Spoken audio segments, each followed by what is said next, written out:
തദ്ദേശ സ്വയംഭരണ തെരഞ്ഞെടുപ്പ് പ്രഖ്യാപിച്ചിട്ടില്ല. എന്നാൽ ഉടൻ പ്രഖ്യാപിക്കും. ഈ ആഴ്ചയിലോ അടുത്ത ആഴ്ച തുടക്കത്തിലോ, ഈ ആഴ്ച അവസാനത്തിലോ അല്ലെങ്കിൽ അടുത്ത ആഴ്ച ആദ്യത്തിലോ തീയതി പ്രഖ്യാപിക്കും. അപ്പോൾ തദ്ദേശ സ്വയംഭരണ തെരഞ്ഞെടുപ്പ് പ്രഖ്യാപിച്ചിട്ടില്ലെങ്കിൽ കൂടിയും തലസ്ഥാന കോർപ്പറേഷനിലെ സ്ഥാനാർത്ഥി ചർച്ചകൾ 3 മുന്നണികളും ഇപ്പോൾ സജീവമായിട്ട് മുന്നോട്ട് പോകുന്നുണ്ട്. ഈ തിരുവനന്തപുരം കോർപ്പറേഷന്റെ ഭരണം പിടിക്കുക എന്നുള്ളത് 3 മുന്നണികൾക്കും ഇപ്പോൾ അഭിമാന പ്രശ്നമാണ് എന്നുള്ളതാണ്. ഇവിടെ CPM-ഉം വാർഡ് തലത്തിൽ വിജയസാധ്യതയുള്ള സ്ഥാനാർത്ഥികളുടെ പ്രാഥമിക പട്ടിക നേരത്തെ തന്നെ തയ്യാറാക്കിയിരുന്നു. വാർഡുകളിൽ മാറ്റം വന്നതോടുകൂടി ഘടകകക്ഷികളുമായിട്ടുള്ള അവരുടെ ചർച്ചകൾ അത് ഇപ്പോൾ തന്നെ തുടങ്ങിക്കഴിഞ്ഞു. നിലവിൽ 17 സീറ്റുകൾ ഉണ്ടായിരുന്ന CPI ഇപ്പോൾ 1 സീറ്റ് കൂടി അധികം ആവശ്യപ്പെടുകയാണ്. അങ്ങനെ 18 സീറ്റിൽ 18 വാർഡുകളിൽ മത്സരിക്കാൻ പോകുന്നു CPI. CPM-ന്റെ പ്രഥമ പട്ടികയിൽ തന്നെ SP ദീപക്, SA സുന്ദർ, മുൻ മേയർ K ശ്രീകുമാർ, ബഞ്ചൂർ ബാബു, RP ശിവജി, ജയിൽകുമാർ എന്നിവരുടെ പേരുകളാണ് മേയർ സ്ഥാനാർത്ഥി പട്ടികയിലേക്കുള്ളത്. എന്നാൽ മുൻ MP കൂടിയായിട്ടുള്ള A സമ്പത്തിന്റെ പേരും മേയർ പട്ടികയിൽ ചേർത്തിട്ടുണ്ട്. മുതിർന്ന നേതാവിനെ ഭരണത്തിലേക്ക് കൊണ്ടുവരുവാൻ പാർട്ടി നേതൃത്വത്തിനും താല്പര്യമുണ്ട് എന്നുള്ളതിന്റെ സൂചനകളാണ് അതുവഴി ലഭിക്കുന്നത്. UDF-ന്റെ സീറ്റ് വിഭജന ചർച്ചകൾ എന്ന് പറയപ്പെടുന്ന കീറാമുട്ടി പോലെ നിൽപ്പുണ്ട്. എങ്കിലും ഇത്തവണ കോൺഗ്രസിന്റെ തിരഞ്ഞെടുപ്പ് പ്രവർത്തനങ്ങൾക്ക് ചുക്കാൻ പിടിക്കുന്നത് K മുരളീധരനാണ്. ഘടകകക്ഷികളുമായിട്ടുള്ള സീറ്റ് വിഭജന ചർച്ചകൾ ഇപ്പോഴും തർക്കമായി തുടരുന്നുണ്ട്. എങ്കിലും മുസ്ലിം ലീഗ് 10 വാർഡുകളിലും RSP 5 വാർഡുകളിലും മത്സരിച്ചിരിക്കുമെന്നുള്ള സൂചനകൾ ലഭിക്കുന്നു. ഇക്കാര്യത്തിൽ അന്തിമ തീരുമാനമായിട്ടില്ല എങ്കിൽ കൂടിയും ഇങ്ങനെയാണ് ഇപ്പോഴത്തെ ചർച്ചകൾ പുരോഗമിക്കുന്നത്. 10 വാർഡുകളിലേക്ക് ചുരുങ്ങിയ UDF-ന് ശക്തമായിട്ട് തിരിച്ചു വരണമെങ്കിൽ കഠിനമായിട്ടുള്ള അധ്വാനം ആവശ്യമാണ്. ഇപ്പൊ ആകെ 10 സീറ്റ് മാത്രമാണ് നിലവിൽ UDF-നുള്ളത്. K ശബരിനാഥൻ, മണക്കാട് സുരേഷ്, T ശരത്ചന്ദ്ര പ്രസാദ് എന്നിവരടക്കമുള്ളവരുടെ പേരുകൾ ചർച്ചയിലാണെങ്കിലും മുതിർന്ന പല നേതാക്കളും കോർപ്പറേഷനിലേക്ക് മത്സരിക്കുന്നു എന്നുള്ള പ്രത്യേകത ഈ വട്ടം അവർക്കുണ്ട്. മാത്രമല്ല BJP-ക്ക് കോർപ്പറേഷനിൽ 70 വാർഡുകളിൽ ശക്തമായിട്ടുള്ള സാന്നിധ്യമുണ്ട്. മാത്രമല്ല ഇതിൽ 51 വാർഡുകളിൽ വിജയിച്ച് ഭരണം പിടിക്കുവാൻ ലക്ഷ്യമിടുകയാണ് ഇപ്പോൾ BJP ചെയ്യാൻ പോകുന്നത്. മുൻ ജില്ലാ പ്രസിഡന്റും കൗൺസിലറുമായിട്ടുള്ള VV Rajesh, Karamana Ajith, MR Gopan, VG Girikumar തുടങ്ങിയവരെല്ലാം തന്നെ വീണ്ടും മത്സരരംഗത്തുണ്ട്. മേയർ സ്ഥാനത്തേക്ക് VV രാജേഷിനെയോ അല്ലെങ്കിൽ മറ്റ് പുതുമുഖങ്ങളെയോ മുതിർന്ന നേതാക്കളെയോ ഒക്കെ കൊണ്ടുവരുന്നതിനെ സംബന്ധിച്ചുള്ള ചർച്ചകൾ അതിൽ പുരോഗമിക്കുന്നുണ്ട്. നിലവിലെ വനിതാ കൗൺസിലർമാർ അടക്കമുള്ള സംഘത്തിന് പ്രാമുഖ്യം നൽകിക്കൊണ്ടായിരിക്കും ഇപ്പോഴത്തെ ഈ BJP-യുടെ സ്ഥാനാർത്ഥി നിർണയവും ഉണ്ടാവുക. പക്ഷേ ഇതിനകത്ത് കുറച്ചുകൂടി നമ്മൾ ശ്രദ്ധിക്കേണ്ട കാര്യം കോൺഗ്രസുമായിട്ട് ബന്ധപ്പെട്ട അല്ലെങ്കിൽ UDF-ഉമായി ബന്ധപ്പെട്ടാണ്.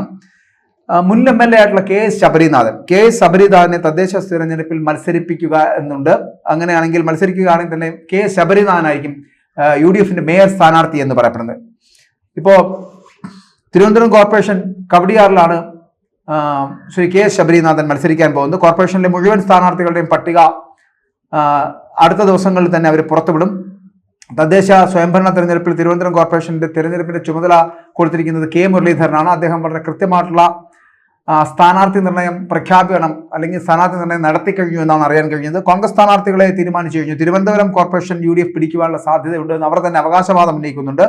KS-ന്റെ ജില്ലാ വൈസ് പ്രസിഡന്റ് വൈഷ്ണവി അടക്കം യൂത്ത് കോൺഗ്രസിലെ നേതാക്കളെ, KS-ന്റെ നേതാക്കളെ, കോൺഗ്രസിലെ മുതിർന്ന നേതാക്കളെ അടക്കം ഇപ്രാവശ്യം കോർപ്പറേഷനിലേക്ക് മത്സരിപ്പിക്കുന്നു എന്നുള്ള പ്രത്യേകതയുണ്ട്. ഘടകകക്ഷികളുടെ ചർച്ച കൂടി പൂർത്തിയാക്കാനുള്ളത് കൊണ്ടാണ് സ്ഥാനാർത്ഥി നിർണയം വൈകുന്നത്. ശക്തരായിട്ടുള്ള സ്ഥാനാർത്ഥികളെയാണ് ഇക്കുറി അവർ ഇറക്കുക എന്ന് പറയപ്പെടുന്നുണ്ട്. എന്തായാലും 3 പാർട്ടികളുമായിട്ടുള്ള ചർച്ച പൂർത്തിയായി കഴിഞ്ഞു. അതായത് RSP-യുമായിട്ട് മുസ്ലിം ലീഗുമായിട്ടുള്ള ചർച്ചകളൊക്കെ, കേരള കോൺഗ്രസുമായിട്ടുള്ള ചർച്ചകളൊക്കെ പൂർത്തിയാക്കി കഴിഞ്ഞു. ഇനിയുള്ളത് സ്ഥാനാർത്ഥി നിർണയമാണ്. എല്ലാ വിഭാഗത്തിൽപ്പെട്ടവരെയും പാർട്ടി പരിഗണിക്കുന്നുണ്ട് എന്നാണ് പറയപ്പെടുന്നത്. അതുകൊണ്ട് തന്നെ സ്ഥാനാർത്ഥി പട്ടിക പൂർത്തിയാക്കി എത്രയും പെട്ടെന്ന് തന്നെ സ്ഥാനാർത്ഥി നിർണയം നടത്തുകയും സ്ഥാനാർത്ഥി പ്രഖ്യാപനം നടത്തുകയും ചെയ്യുക എന്നുള്ളതാണ് അവരുടെ മുമ്പിലുള്ള ഏക വഴി എന്ന് പറയപ്പെടുന്നത്. അത് എത്രയും പെട്ടെന്ന്, കാരണം വളരെ അപ്രതീക്ഷിതമായിട്ടുള്ള ഒരു നീക്കമാണ് കോൺഗ്രസ് ഇപ്പോൾ നടത്തുന്നത് എന്ന് പറയാം. കാരണം തദ്ദേശ സ്വയംഭരണ തെരഞ്ഞെടുപ്പിലൊക്കെ K ശബരിനാഥൻ മുതിർന്ന നേതാവ് ആണ്. മാത്രമല്ല യൂത്ത് കോൺഗ്രസിന്റെ വൈസ് പ്രസിഡന്റ് ആയിരുന്നു. നിലവിൽ അദ്ദേഹം KPCC-യുടെ ജനറൽ സെക്രട്ടറി കൂടിയാണ്. അങ്ങനെ MLA ആയിരുന്ന 2 വട്ടം MLA ആയിരുന്നു. 2015 അദ്ദേഹത്തിന്റെ പിതാവ് മരണമടഞ്ഞതോടുകൂടി നടന്ന അരുവിക്കരയിൽ നടന്ന ഉപതെരഞ്ഞെടുപ്പിൽ അദ്ദേഹം മത്സരിച്ച് വിജയിച്ചിരുന്നു. 2016-ലെ തെരഞ്ഞെടുപ്പിലും അദ്ദേഹം വിജയിച്ചിരുന്നു. പക്ഷേ 2021-ൽ 3-ാം വട്ടം മത്സരിച്ചപ്പോൾ മാത്രമാണ് പരാജയം അനുഭവപ്പെട്ടത്. എങ്കിലും K ശബരിനാഥൻ കോർപ്പറേഷനിൽ നിന്ന് മത്സരിപ്പിക്കുവാൻ കോൺഗ്രസ് ലക്ഷ്യമിടുന്നതിന് പിന്നിൽ മേയർ സ്ഥാനാർത്ഥിയാക്കുക എന്നത് തന്നെയാണ്. മാത്രമല്ല ഇപ്പോൾ ആകെ 10 സീറ്റ് മാത്രമാണ് നിലവിൽ UDF-ന് കോർപ്പറേഷനിലുള്ളത്. അതിനെ ഒന്ന് കുറച്ചുകൂടി മെച്ചപ്പെടുത്തേണ്ടതുണ്ട്. അപ്പോൾ അതുകൊണ്ടാണ് ഇതുപോലുള്ള നേതാക്കൾ ഇപ്പോൾ കെ എസ് ശബരിനാഥനാണെങ്കിലും ഒപ്പം തന്നെ വീണ എസ് നായരെയും ഇവിടെ മത്സരിപ്പിക്കുവാൻ അവർ ശ്രമിക്കുന്നുണ്ട്. വ്യക്തമായിട്ട് സ്വാധീനമുള്ള അല്ലെങ്കിൽ ബി ജെ പിക്ക് സ്വാധീനമുള്ള ഒരു കോർപ്പറേഷനാണ് തിരുവനന്തപുരം കോർപ്പറേഷൻ എന്ന് പറയപ്പെടുന്നത്. കഴിഞ്ഞ ടൈമിലൊക്കെ 35 സീറ്റുകൾ വളരെ കൃത്യമായി 2 വട്ടമായി പിടിക്കുന്ന ഒരു പ്രതിപക്ഷമായി മാറിയ ബി ജെ പിക്ക് ഇപ്രാവശ്യം വലിയ പ്രതീക്ഷയുണ്ട്. 51 സീറ്റുകൾ നേടിയെടുത്ത് അവർക്ക് അധികാരത്തിലേക്ക് എത്താൻ പറ്റുമെന്ന്. അതാണ് ഞാൻ ആദ്യം സൂചിപ്പിച്ചത്. 70 സീറ്റുകളിൽ പൂർണ്ണമായിട്ടും അവർ സ്വാധീനമുള്ള മേഖലയാണ് തിരുവനന്തപുരം എന്ന് പറയപ്പെടുന്നത്. എന്നാൽ നിലവിൽ UDF എന്ന് പറയപ്പെടുന്ന 10 സീറ്റുകളുമായിട്ട് 3-ാം സ്ഥാനത്താണ്. അപ്പോൾ ആ നില മെച്ചപ്പെടുത്തുന്നതിന് വേണ്ടിയിട്ടാണ് ഈ ഒരു ശ്രമം നടത്തുന്നത്. നിലവിൽ 52 സീറ്റുകൾ LDFനും 35 സീറ്റുകൾ BJPക്കും അതായത് NDAക്കുമുണ്ട്. കോർപ്പറേഷനിൽ 10 സീറ്റ് മാത്രമാണ് UDFനുള്ളത്. അതിൽ 8 സീറ്റുകൾ മാത്രമാണ് കോൺഗ്രസിനുള്ളത്. 2 സീറ്റുകൾ ഘടകകക്ഷികൾക്കുള്ളതാണ്. അങ്ങനെ നിയമസഭാ തെരഞ്ഞെടുപ്പിന് മുമ്പ് തദ്ദേശ തെരഞ്ഞെടുപ്പിലൂടെ കളം പിടിക്കുവാൻ വേണ്ടിയിട്ടാണ് കോൺഗ്രസ് ഇങ്ങനെ ലക്ഷ്യമിടുന്നത്. സംസ്ഥാനത്ത് തന്നെ പ്രധാന കോർപ്പറേഷനിൽ ആയതിനാൽ തന്നെ തന്റെ ജനകീയത അല്ലെങ്കിൽ അവിടെ തന്നെ ഏറ്റവും ജനകീയരായിട്ടുള്ള നേതാക്കളെ മത്സരിപ്പിക്കുക, മുതിർന്ന നേതാക്കളെ മത്സരിപ്പിക്കുക എന്നുള്ളതാണ് AICCയുടെ നിർദ്ദേശം എന്ന് പറയപ്പെടുന്നത്. അതിനാലാണ് ശബരിനാഥനെ പോലുള്ള മുതിർന്ന നേതാവിനെ മുൻ MLA ഒക്കെ മുൻനിർത്തി തെരഞ്ഞെടുപ്പിന് കോൺഗ്രസ് ഒരുങ്ങുന്നത് എന്ന് വേണമെങ്കിൽ പറയാം.